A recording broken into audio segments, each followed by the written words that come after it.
Who has seen the wind? Neither you or I. But when the trees bow down their heads, the wind is passing by.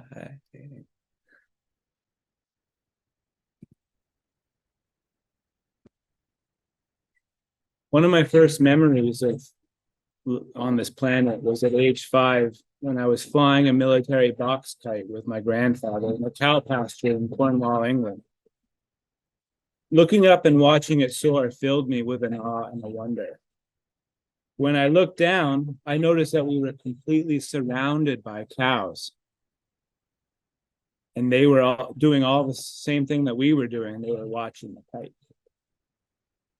20 years later, my teacher, mentor, and friend Michael Fernandez taught me how to make and fly fighter kites.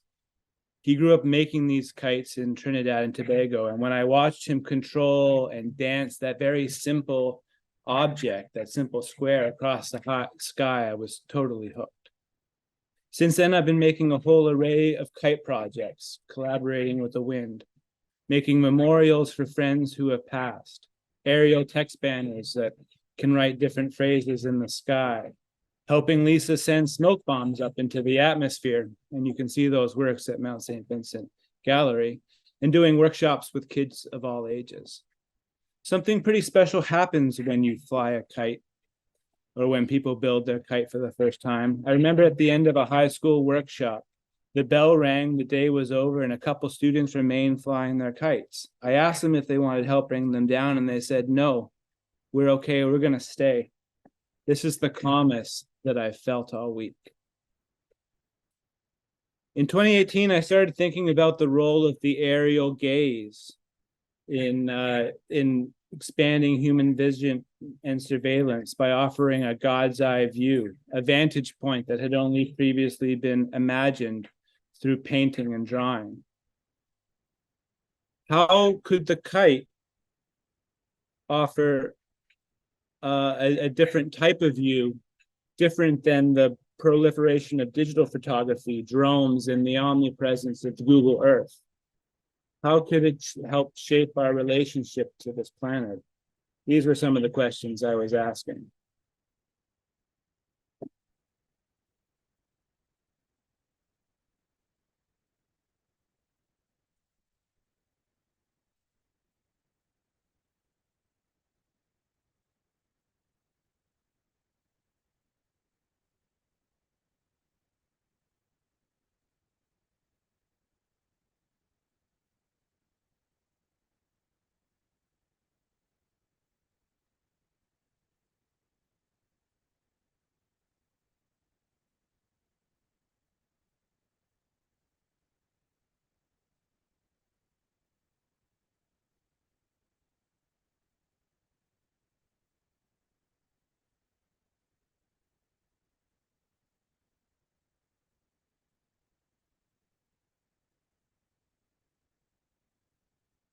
Kites are inherently risky, unpredictable, and the wind can be an unreliable collaborator.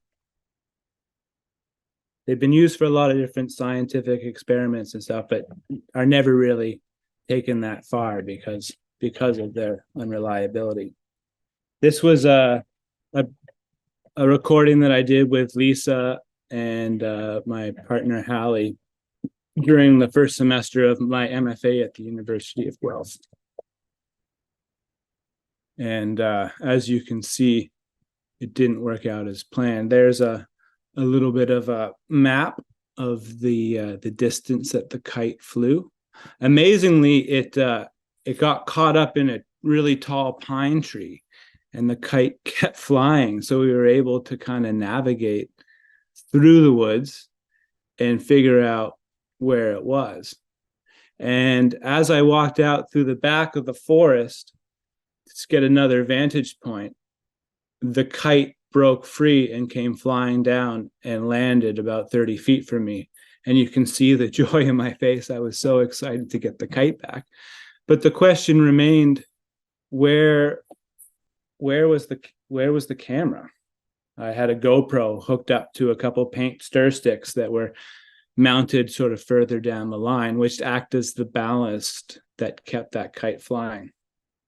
So I spent a week looking through the forest, creating a bit of a search area, kind of triangulating, following little wisps of kite string that were stuck up in the dense canopy. And I went out every day and I kept looking, and there's just no trace of the camera. And then one day I bumped into a deer while I was at the base of the large pine tree. And we both stopped and we made eye contact, and neither of us moved. And as we stared at each other, it was maybe feeling a little threatened or something, and it started to paw at the ground. But we kept looking at each other. And then I thought to myself, wait, you're still pawing at the ground. Are you trying to tell me something? Do you know where my camera is? And eventually our gaze broke, the deer ran off, and I went over to where it was and I looked around, and to no avail. About 3 days later, I was walking, looking for the camera again with my mom and my brother and his partner. And we were looking. Fresh snow had just fallen on the ground. I was really hoping to be able to find the camera.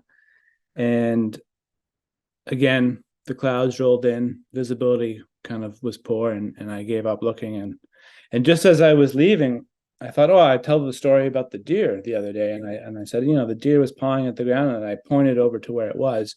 And sure enough, sitting there on a thin layer of snow was the camera.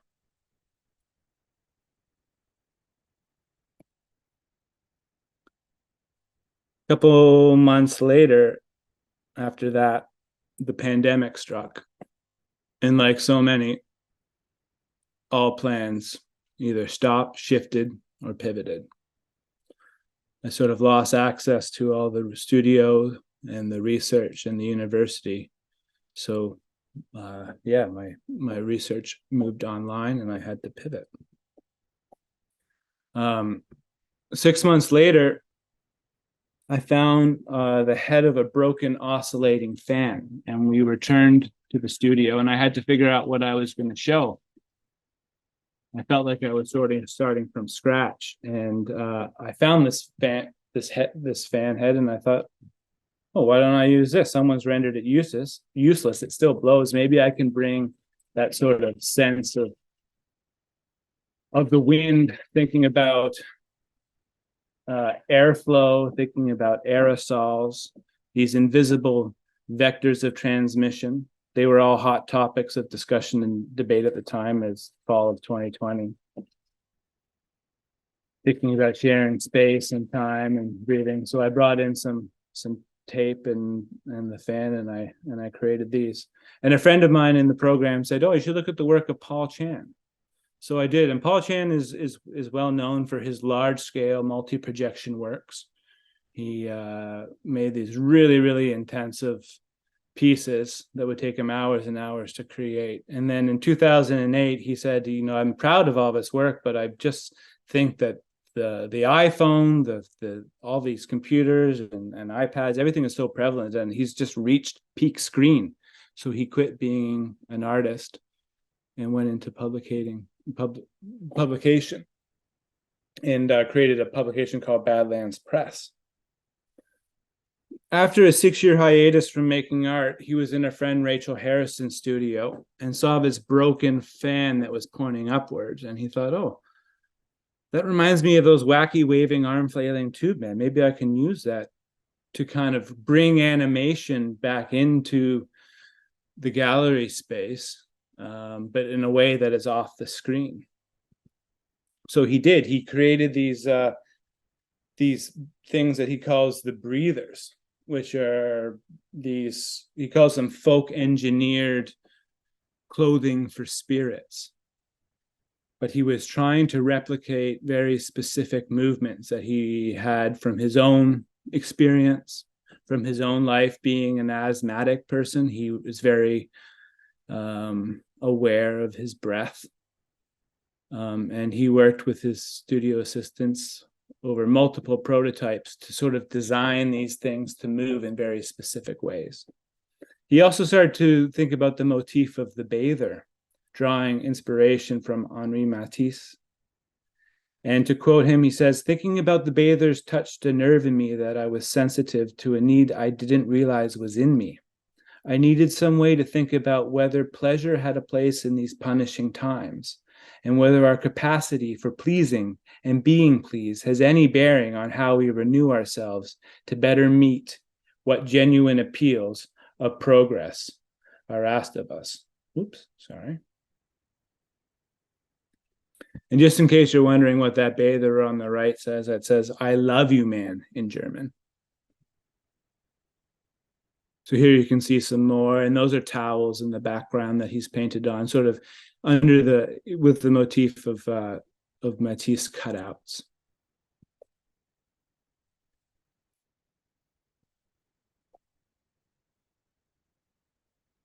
And this is sort of based around Matisse dancers. So I was really taken by a lot of his ideas around the bathers and what it is to make art, and how his process to approaching art was. And I also wanted to bring that sense of play and excitement and unpredictability into the gallery space that I like from flying kites. So I attached the Mylar emergency blanket to the center of a fan and turned it on and was sort of looking at one of these. And there's a real dynamism that comes from its movement, from moving within the turbulence, from trying to find and pivot and to hold on to this very turbulent flow. And some of that dynamism that we see in that comes from that challenge. I ended up using some long exposure photography to sort of track some of the movement, to play with the light and to see how the shapes were formed, and to think about sort of how it's tethered and pivoting and sort of grasping on. Using some charcoal, I drew a grid on the back of the wall to also sort of look at the movements in relation to space. And it was sort of a harken back to the photography of Edward Muybridge, who was known for his pioneering chronophotography of animals and birds and different things, using multiple cameras to kind of capture and understand how things move.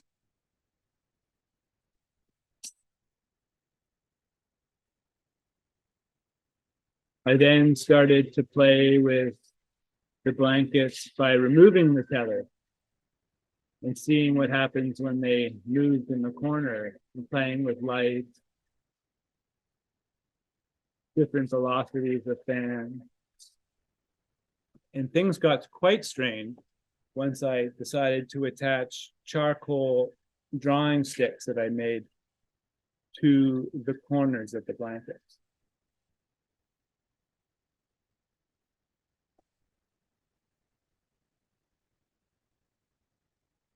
All of a sudden, unexpected to me, it took on the life of a creature or a being. It started moving in ways that were familiar to like a flying squirrel or something. And this is at the McLaren Art Gallery, where I had a 3-month show that I sort of turned into an experimental art lab, where I invited collaborators in and we played around with different experiments that use fans, charcoals, and other objects to sort of try to animate and visualize how the wind moves.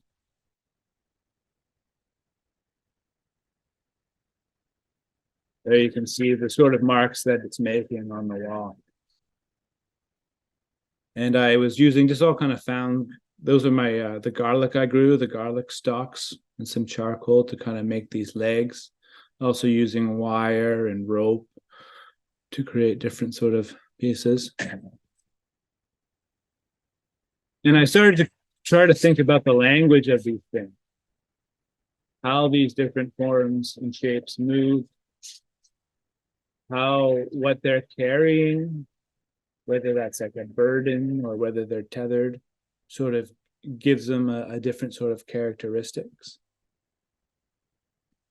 And I started to think about how the notion of turbulence sort of relates to what was going on socially and going on through the pandemic, where there's all these words, unprecedented and turbulence and disruption and everything, and thinking about that sort of language and how these beings sort of operated in turbulence, which is something that was out of their control for the most part. And I felt like many of us in society during that time were dealing with things that were much out of our control. So I've been looking up words like turbulence and disturb, and in doing so, I stumbled across this word, which I actually don't know how to pronounce.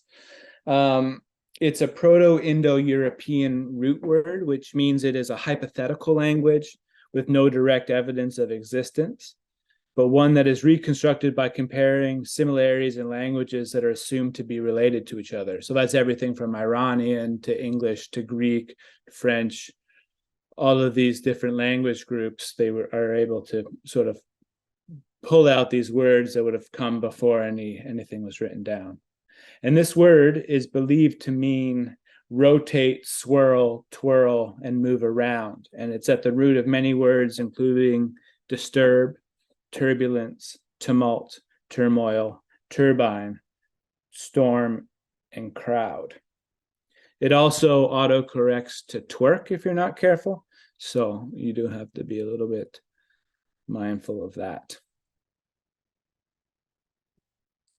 So turbulence is an incredibly hard thing to understand scientifically. Richard Feynman described turbulence as the most important unsolved problem in classic physics. Here you can see sort of the straight part coming off of this candle. That's laminar flow. So that's stable, linear, even flow. And then as the speed and everything picks up, you then get that turbulent flow, which is really hard. And the person who said it was a hard problem to solve went on to be one of the founders of quantum physics. Here's another number, another equation that's quite complicated. This is the Richardson number based on Lewis Fry Richardson, who you can see here. He has this lovely quote, big worlds have little worlds which feed on their velocity, and little worlds have smaller worlds which feed on their, and so on to viscosity, which is sort of a nice way to bring poetry in to help understand turbulence a little bit.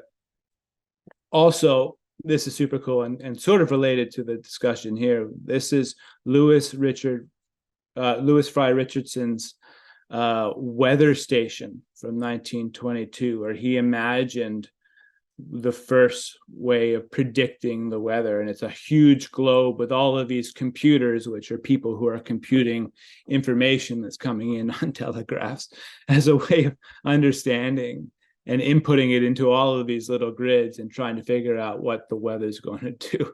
And apparently this person in the middle who's standing up there on that sort of panopticon tower is shining the lights on to tell various groups that they need to speed up or slow down. So during the show, I decided to reach out to some scientists named Professor Philip Lavoie of the Experimental Turbulence Lab at the University of Toronto.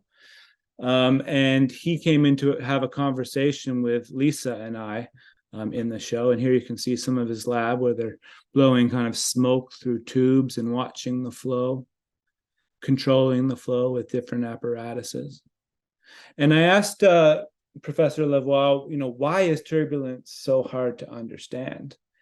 And he said, well, it's a multi-scale, chaotic problem with no general solution. And I just couldn't think of a better sort of sum up of what kind of shit we were going through in the world. We are going through in the world right now. So here's a little picture of the space sort of at the end of the show and during that conversation. So this is sort of the route that this project's going, I'm hoping to collaborate with some more scientists. Zelman Warhaft, who is a professor at Cornell University, has wrote an essay called The Art of Turbulence, where he was sort of looking at both scientific history of research of turbulence and then also some artistic examples of turbulence. And he sort of posits that, you know, maybe bringing other disciplines in, artists, scientists, elders, in to have discussions around turbulence and into this research to bring other forms of knowledge will maybe help sort of crack some of the understanding. I'm not really sure if I buy it. I think turbulence is one of those things that maybe we'll never understand. I don't think as a species we have to fully be able to calculate everything, but who knows? But here you can see some of Murray's smoke photographs. It just kind of creates some really interesting and beautiful images, and you can kind of get a sense of how the visual and these sort of other ways of thinking about the world might be able to help fill out some of these mathematical equations and things like that. So that's sort of where I'm at with this research. And yeah, it's just, I think that there's something really interesting in thinking about turbulence as a natural element in the world, because instances of turbulence are far more common, you know, in rivers and streams, in the atmosphere and wind, than sort of examples of laminarity. And I think that there's a lot to be sort of said for that, and a lot to be gleaned from kind of like leaning into that turbulence and thinking about, you know, how are we going to deal with these issues as they come up when things don't go smoothly. So I'm going to end my conversation there, and thank you very much.